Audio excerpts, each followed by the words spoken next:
इंतजार की घड़ियां खत्म हो चुकी हैं। चुनाव की तारीख का ऐलान हो चुका है। आम चुनाव 7 चरणों में होगा। पहले चरण की वोटिंग 19 अप्रैल को होगी, दूसरे चरण की वोटिंग 26 अप्रैल को होगी, जबकि तीसरे चरण की वोटिंग 7 मई और चौथे चरण की वोटिंग 13 मई को, पांचवें चरण की वोटिंग 20 मई को, छठे चरण का मतदान 25 मई को और सातवें चरण की वोटिंग 1 जून को होगी, जबकि मतगणना यानी काउंटिंग 4 जून को होगी। मुख्य चुनाव आयुक्त राजीव कुमार समेत दोनों चुनाव आयुक्तों ज्ञानेश कुमार और सुखबीर सिंह संधू के साथ विज्ञान भवन में प्रेस कॉन्फ्रेंस करते हुए तारीखों का ऐलान किया। मुख्य चुनाव आयुक्त राजीव कुमार ने इस मौके पर कहा कि चुनाव के लिए हमारी टीम तैयार है। चुनाव में 97 करोड़ वोटर्स मतदान करेंगे, 10.5 लाख पोलिंग स्टेशन होंगे, जबकि 55 लाख ईवीएम का इस्तेमाल किया जाएगा। नोएडा, गाजियाबाद में 26 अप्रैल को तो वहीं दिल्ली में 25 मई को वोटिंग होगी। चुनाव आयोग के मुताबिक दिल्ली की 7 लोकसभा सीटों के लिए मतदान छठे फेज में 25 मई यानी शनिवार को होगा। 26 अप्रैल को नोटिफिकेशन जारी होगा। नामांकन दाखिल करने की अंतिम तारीख 6 मई होगी। नामांकन वापस लेने की तारीख 9 मई होगी। 2019 के चुनाव में दिल्ली की सभी 7 सीटों पर छठे चरण में वोटिंग हुई थी।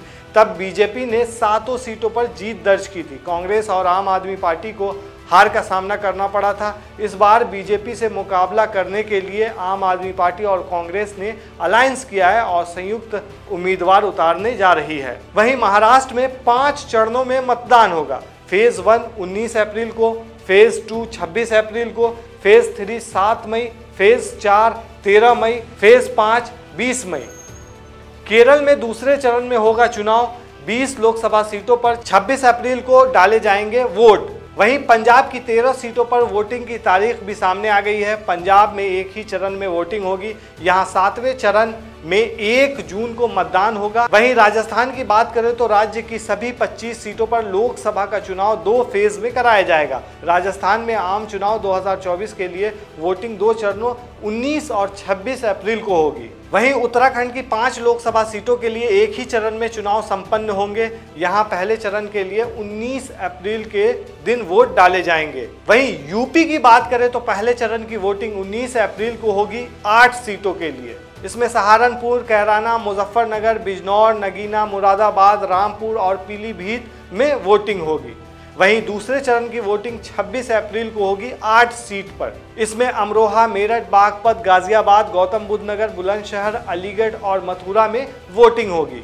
वहीं तीसरा चरण 7 मई को होगा 10 सीटों के लिए। वहीं मुख्य चुनाव आयुक्त ने इस मौके पर कहा कि हिमालय से समुद्र तक और रेगिस्तान से बारिश वाले पूर्वोत्तर तक बूथों पर एक जैसी सुविधा होगी।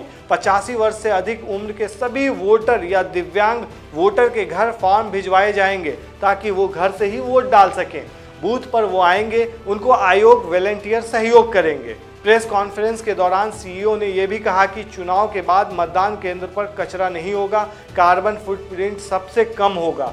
केवाईसी, वोटर हेल्पलाइन, सी विजिट ऐप, सब वोटर कार्ड से बूथ उम्मीदवारों की जानकारी मिलेगी। कॉन्ट्रैक्ट स्टाफ या वॉलंटियर चुनाव ड्यूटी में नहीं लगाए जाएंगे। इस बार राजीव कुमार ने राजनीतिक दलों से गुजारिश करते हुए कहा है कि कैंपेन के दौरान पर्सनल अटैक से बचें और डेकोरम को मेंटेन रखें। इसके लिए उन्होंने उर्दू अदब के मशहूर शायर बशीर बद्र का एक शेर भी सुनाया।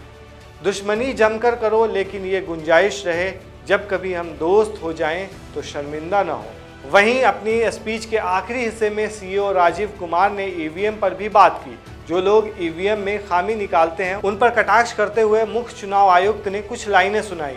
अधूरी हसरतों का इल्ज़ाम हर बार हम पर लगाना ठीक नहीं, वफा खुद से नहीं होती, खता ईवीएम की कहते हैं।